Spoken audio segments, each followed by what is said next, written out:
बिहार में 2025 विधानसभा चुनाव का सरगर्मी तेज हो गया है और काफ़ी देखा जा रहा है कि मुजफ्फरपुर में ये 15 दिनों से मतलब सरगर्मी तेज हो गया और वैश्य समाज के ओर से मांग उठ रही है कि वैश्य समाज का मतलब कि भाजपा से उम्मीदवार हो। इस पर क्या कहना चाहेंगे आप?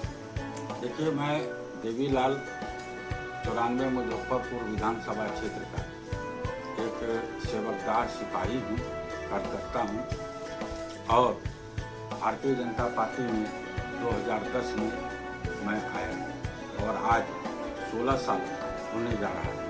16 साल में हमने पार्टी के लिए यहाँ पर चाहे संगठन हो, जो दायित्व हमको दिया गया, मैं प्रदेश कार्य समिति का भी सदस्य रहा, मैं राष्ट्रीय कार्य समिति किसान मोर्चा में भी रहा, विभिन्न पदों पर रहा। जो दायित्व दिया गया संगठन में मैंने उसको विधानसभा और लोकसभा में निष्ठापूर्वक, ईमानदारी पूर्वक प्रत्याशी को जिताकर विधानसभा और लोकसभा पहुंचाया।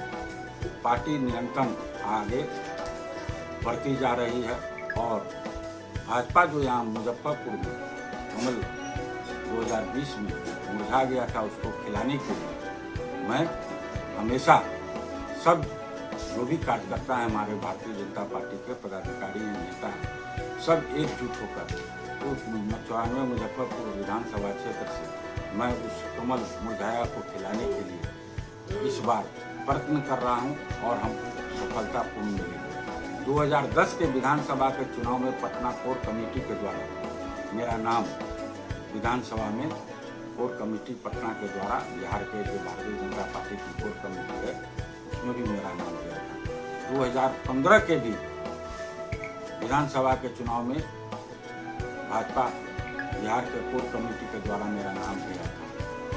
उसके बाद 2024 में जो लोकसभा चुनाव हुआ है उसमें बिहार भाजपा कोर कमेटी के तरफ से मेरा दूसरा नाम दिया था, लेकिन मुझे टिकट नहीं मिला। तब भी मैं पार्टी के लिए मुजफ्फरपुर विधानसभा क्षेत्र से मैं कमल खिलाने के लिए हमेशा एकजुट, चाहे कोई भी पार्टी का कार्यक्रम हो, तिरंगा यात्रा हो, कोई संगठन की बैठक हो, कोई हमारे नेता प्रदेश से और केंद्र से आते हैं, उनकी हम मान सम्मान के लिए उनसे मिलकर अपनी बात को और यहाँ के मोदी जी जो बिहार में विकास के लिए आवाज़ और आगाज और जो विकास राशि दे रहे हैं उसको जन जन तक पहुँचाने का हम लोग काम करते हैं कि पार्टी इस बार यहाँ कमल खिला सके। देखा जा रहा है कि वैश्य समाज के तो वोट भाजपा का है, तो फिर मतलब कि अदर दल वाले मतलब कि कैसे वोट दे देते हैं, विधायक कैसे बन जाते हैं? देखिए, ये बहुत बड़ा आपने मूल सवाल किया है ना।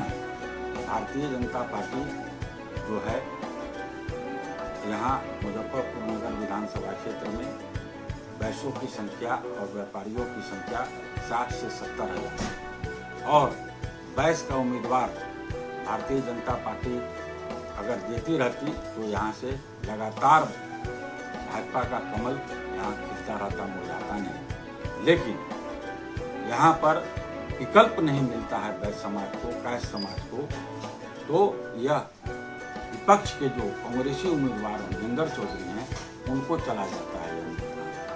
लगभग वैश्य का 60,000, 40,000, 30,000 काश्त का वोट, ये सब वोट विजेंद्र चौधरी को जीत को सशक्त करता है। मैं बताऊं आपको कि 1995 में विजेंद्र चौधरी जी चुनाव लड़े, है ना, और राजद से लड़े, चुनाव जीते। फिर निर्दलीय 2 बार चुनाव लड़े, वो जीते। फिर भारतीय जनता पार्टी के सुरेश शर्मा जी को हराए। फिर भारतीय जनता पार्टी के 2020 में भी उन्होंने श्री सुरेश शर्मा जी नगर विकास आवास मंत्री के पद पर रहकर उन्होंने चुनाव हार गए और विजेंद्र चौधरी जीत गए। तो शहर के नगर पिता कहलाने वाले स्वर्गीय रघुनाथ पांडे जी, है ना, वो भी चुनाव विजेंद्र चौधरी से हार गए, जबकि उसके पहले वह बिहार के राज्य मंत्री के पद पर। और उसके बाद श्री सुरेश शर्मा जी भी चुनाव हार गए। भाजपाई नेता अपने आप को यहाँ वो भी शहर के भीष्म पितामह ही कहलाते हैं भाजपा के। दूसरा, राजद नेता अमरनाथ पांडे जी भी चुनाव हार गए। उस समय के कांग्रेसी नेत्री श्रीमती विनीता विजय भी चुनाव हार गए। ये सब भूमिहार समाज के शक्तिशाली नेता रहे हैं, लेकिन वीरेंद्र चौधरी से चुनाव विधानसभा में हार गए, इसलिए कि वैश्य और कास्टों का वोट वीरेंद्र चौधरी को चला जाता है। इसी को रोकने के कड़ी में 2025 में जो चुनाव हो रहा है, पार्टी सर्वे करा रही है और जन जन तक जा रही है कि वीरेंद्र चौधरी को हराने वाला कौन आदमी है, कौन वैश्य का नेता है जो उसको मुजफ्फरपुर से भगाया था। 2010 में मैंने ही उसको मुजफ्फरपुर से यहाँ से भगाकर कुरहनी भेजा था।